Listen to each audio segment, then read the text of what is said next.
Karen was still dressed in her funeral black when the court clerk handed her the injunction. "Effective immediately," I said, flipping the folder open as if it were her own eviction notice. "You are barred from trespassing, harassing, or initiating any land seizure proceedings against the Richter property." She stared at the judge's signature as though it were written in an ancient, incomprehensible script. "You can't do this. I'm the HOA president." I straightened my tie and offered a calm smile. "I'm the Assistant Attorney General for the Commonwealth of Pennsylvania. Please take a seat. My name is David Richter, and 3 weeks earlier, I had buried my grandfather, Walter Richter, Korean War veteran, lifelong farmer, and the last living soul who refused to sell out to the Meadowbrook Estates, HOA. His 120-acre farm had remained untouched for 60 years. Sitting squarely on the edge of what Karen Flemington loved to call the Phase 3 expansion. Karen favored cream-colored blazers, wielded the phrase, neighborhood synergy, without a trace of irony, and had once attempted to ban garden gnomes as aesthetic disruptions. I had been away for 8 years, prosecuting white-collar crime, handling environmental cases, and even arguing before the state Supreme Court. But when Grandpadded Dad and I returned home for the funeral, and Karen made her move. While we were still reading the will in the funeral home parking lot, she appeared with a manila envelope and that practiced smile she had likely perfected in community college. "David, I'm so sorry for your loss. Walter was such a unique neighbor." She slid the envelope across the hood of my rental car, as though she were doing me a kindness. "This is just a formality, voluntary annexation paperwork to bring the property into compliance with community standards." 3 pages of HOA jargon that would fold Grandpa's farm into Meadowbrook Estates, impose grass height restrictions on a cornfield, and open the door for eventual seizure through covenant consolidation. The audacity was breathtaking. We politely declined. She returned the next morning with a clipboard, 2 reluctant board members who looked as if they would rather be anywhere else, and a claim that our fence line violated visual harmony protocols. I was feeding the chickens when they marched across our property line as if they already owned it. Karen had switched to white that day. Apparently, she had moved from funeral black to conqueror white in record time. "This fence," she announced, pointing at the weathered wooden posts that had stood since the Eisenhower administration, "creates an unsightly barrier that disrupts the flow of our community aesthetic." One of her board members, a nervous man named Pete, actually had the grace to look embarrassed. The other, a woman with far too much makeup and an obvious clipboard obsession,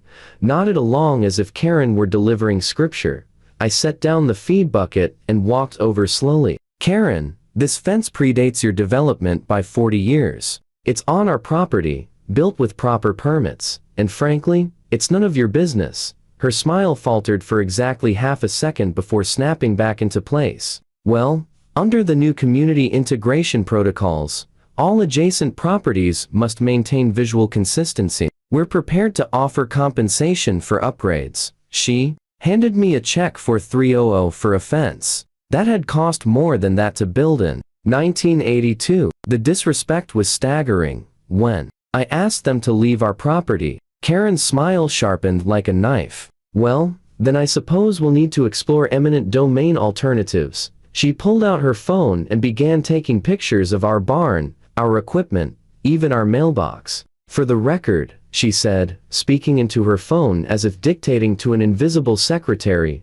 "property owners refuse to comply with reasonable community standards. Escalation protocols initiated." She had absolutely no idea who she was dealing with. Karen had done her homework on the property, but not on the air. She knew Walter Richter was a stubborn old farmer who had refused every buyout offer for 6 decades. What she didn't know was that his grandson had spent the last decade specializing in municipal law, property rights, and dismantling exactly the kind of petty tyrants who believe a Homeowners Association handbook grants them absolute power. The next week, Karen escalated her campaign. She filed noise complaints about our rooster, claiming his "for a clock am crowing" violated quiet enjoyment provisions. She sent certified letters about our unsightly agricultural equipment being visible from the street. She even contacted the county health department, alleging our compost pile was a biohazard threatening the entire neighborhood.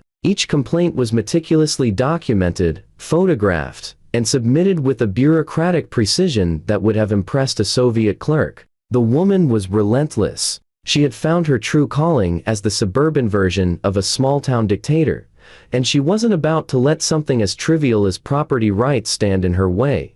But Karen made one fatal mistake. She assumed I was just another overwhelmed heir who would fold under pressure. She had likely run the same playbook on dozens of other holdouts, wearing them down with legal fees, bureaucratic harassment, and the sheer exhaustion of fighting City Hall. What she failed to account for was that I had been fighting far larger battles for years: corporate fraud cases, environmental violations, municipal corruption. This was just another Tuesday for me. And unlike her previous victims, I actually knew how to fight back. Karen filed a zoning complaint alleging that our livestock constituted a public nuisance and threatened residential tranquility. The document was 12 pages long and littered with phrases like olfactory disruption and property value degradation. I countered by submitting land survey records dating back to 1857, grandfathered agricultural exemptions, and county right to farm protections that specifically shielded active farms from precisely this kind of harassment.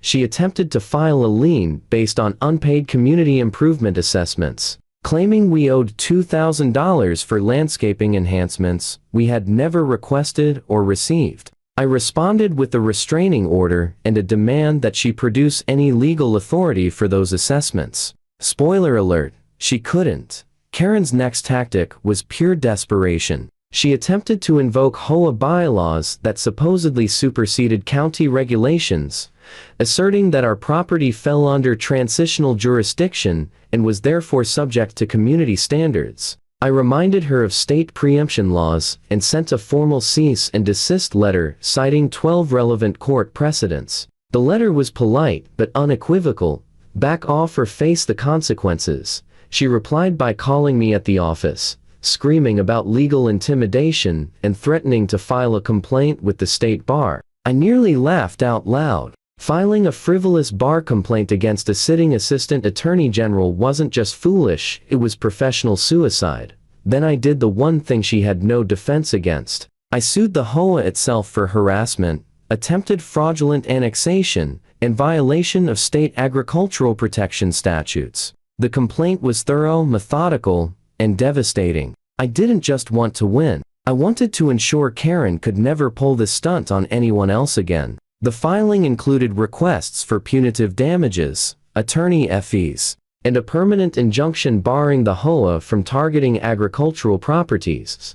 Karen's attorney took one look at the case and immediately began searching for the nearest exit. Discovery proved brutal for her side. It turned out she had been systematically targeting multiple holdout properties around the development, using intimidation tactics and falsified complaints to force them into HOA control. The paper trail was damning: emails, board meeting minutes, even recorded phone calls in which she bragged about bringing the holdouts to heel. Worse still, she had been diverting association funds into a private legal reserve for what she labeled expansion emergencies. The treasurer, a mild-mannered accountant named Bob, had been raising concerns about these transfers for months. Karen had brushed him off as a micromanager and threatened to remove him from the board. One of her emails to him contained the now infamous line, "If we just bury them in paperwork and legal fees, they'll fold like everyone else." That message became Exhibit A, but it gets even better.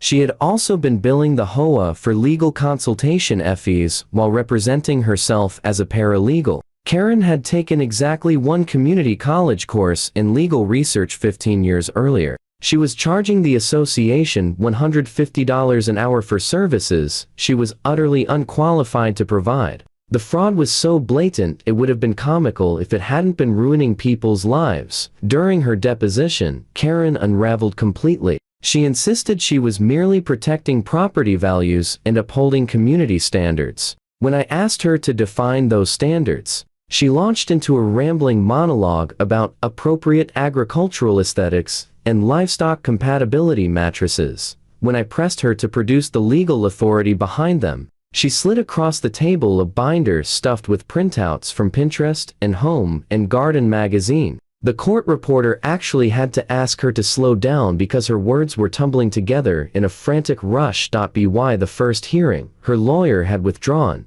citing irreconcilable differences. By the second, she appeared alone, clutching a thick folder of printed Wikipedia articles on property law. The ruling was swift and merciless. Karen was personally fined $12,000, immediately removed as HOA president, and prohibited from serving on any community board for 15 years. The HOA was ordered to pay substantial damages, issue public apologies to every property owner they had harassed, and undergo mandatory training on property rights and legal boundaries. I walked down the courthouse steps to applause from 4 neighboring farmers who had also endured Karen's expansion crusade. Karen emerged 20 minutes later, still muttering about intentional agricultural resistance, a phrase I'm certain she didn't fully understand. She stood on the steps, her cream blazer wrinkled, her carefully styled hair coming undone, staring at the judgment as if blinking hard enough might make it vanish. "This isn't over," she declared, her voice trembling with fury and disbelief. You can't just waltz in here and destroy everything I've built." I tucked the folder under my arm and met her gaze directly. "Karen, I just did.